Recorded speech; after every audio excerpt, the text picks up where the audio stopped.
Turning around has three basic variations. The first one is you just pivot on the ball of your foot. This is the easiest.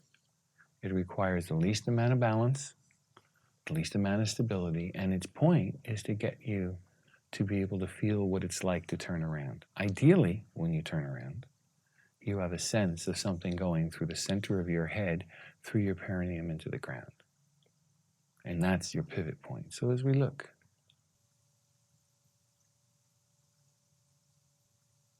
you step forward, and then your back foot, the outside foot, comes around and does a toe-in step. You shift your weight backwards, then you pivot on the ball of your foot, your heel goes backward. Then you step forward.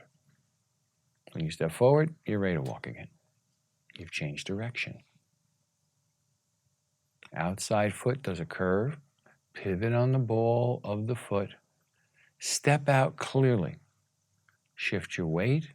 You can move your back heel or not, as the case may be. Why do you move your back heel or your back foot? So you put no pressure on your knees. Now first Kurt's going to begin walking, and you want to make sure that you go around a circle normally when you begin 3 times before you turn around. And then you reduce it to 2, then you reduce it to 1, then you could reduce it to 1 step. Each one must be stable. So he's doing 3-part walking right now. And he wants to get into the rhythm, because it's different if you're standing still and doing it and you come out of a dynamic motion.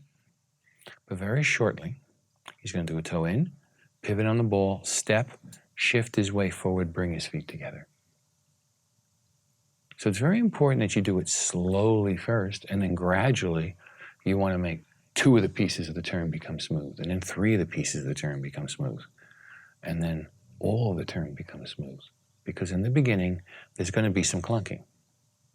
When your walking speed gets faster, the first time you do a toe in, most people go a little bit clunky, because their body still hasn't used to how to transit.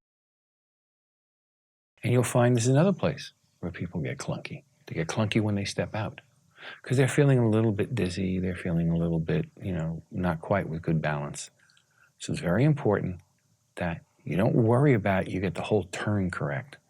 You first just get the first part of the turn. You do the rest of it best you can. Then you get the first and the second part of the turn done fine. And then you just keep on walking, do the best you can until they become smooth.